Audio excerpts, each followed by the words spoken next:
I on? Can you hear me? Fantastic. Welcome to Bailey Brothers, everybody. My name is John Ruffatto. It's good to be back again. Thank you, Clay, Ben, and the rest of the team for having Gibson, Rob Osolinsky from the Gibson team in Nashville, and myself here today. How many of you have seen my presentation before? I know a fair number of you have. Okay, so I hope I'm not going to bore you with some of the details, but I'm going to go back through the nuts and bolts of everything we do at Gibson Acoustic Guitar. I've been with Gibson myself for 23 years. We build all the acoustic guitars up in Bozeman, Montana. That surprises people that aren't familiar with the Gibson product, because Gibson is based in Nashville, which is where they build the electric guitars and the mandolins. And we also have a facility in Memphis where they build the like the B.B. King, the F-Hole 335 type guitars. Bozeman's a cool place. Those of you that have never been up there, it's absolutely gorgeous, and the climate is ideal for building acoustic guitars.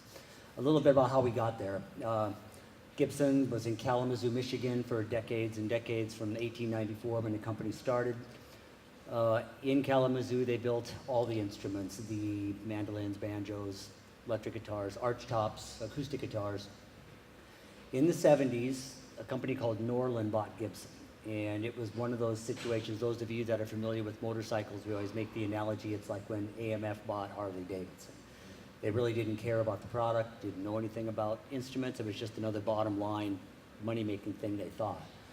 But the quality got so bad over their tenure as owners of the company that literally the company almost just disappeared. It was that bad. One of the things that they did was they relocated from Kalamazoo to Nashville.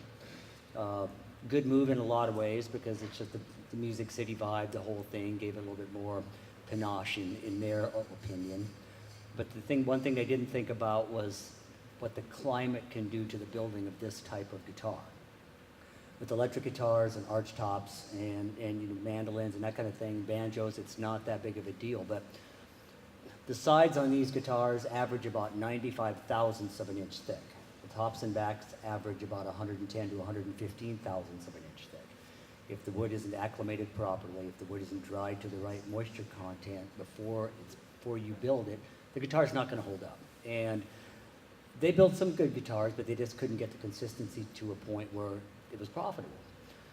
In the early 80s, the company was in such bad shape that it was literally not even viable anymore, to the point where our current owners bought everything that is Gibson and Epiphone. Everything, the factories, the woods, the patents, the copyrights, all the intellectual properties, all the inventories, for $5 million. And you think about it, that's not a lot of money in today's world, but it was a product nobody wanted. But they also realized, they saw what people were paying for the vintage stuff and just said, we just got to come close. People want Gibson. People, they're angry that Gibsons aren't what they should be. And they said, okay, we're going to give this a shot. So they went and they said, we're just going to start with the Les Paul. So they started building Les Pauls, and it took them a while, but people started going, okay, this is better. They're on the right track. And so they moved on to other products as well, and they too tried building acoustic guitars in Nashville, and they ran into the same situation where they couldn't get the wood to acclimate. People say, well, it's really dry in Montana. Yeah, but you can pump in humidity, you can pump in moisture, but when it's 70, 80, 90% outside for weeks and months on end, even with today's technology, there's not a whole lot you can do about it. And our current owners, they built some acoustic guitars in the mid to late 90s, and there were some nice guitars. But again, they just couldn't make them consistently enough and build them light enough that they held up to really be profitable. There was a little mandolin factory in Bozeman, Montana. In 1979, when I first moved to Bozeman, they were in this little shop on the third floor of this old hotel. It was two guys up there just carving necks and carving tops, and I used to go up there and just hang out. I didn't know anything about it. But they started a company called Flatiron Mandolins, which became a pretty viable company, to the point where they competed with the Gibsons to a point that we couldn't have that. So Gibson bought them to eliminate the competition, and they said, man, if they can build mandolins of that caliber up in Bozeman, we should try the guitars. So the mandolin guys, they were tasked to build some Gibson Acoustics. They built a few. Henry, the owner, liked what he saw. He built a few more. In 88, we broke ground on our factory. In 89, we shipped our first guitars out of Montana, and they were not that great.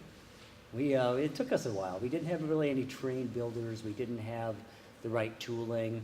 The early Montana years, again, is kind of like the Nashville years. There were some great guitars came out of there, and we had some really talented luthiers working there, but the consistency just really wasn't what we needed to be on every guitar to make it work.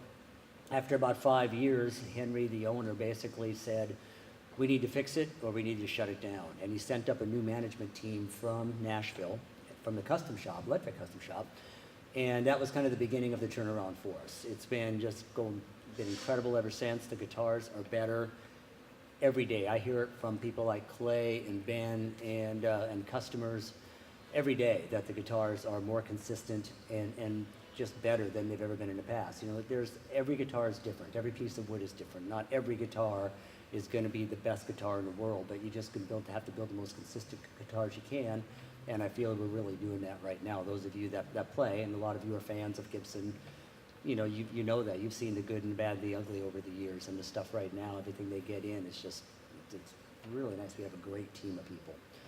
So that's kind of in a nutshell how we ended up in Bozeman. Any questions on the history? Please, throughout the presentation, just raise your hand. Let me know if you want to interrupt me and stop me during a thought to get more clarification or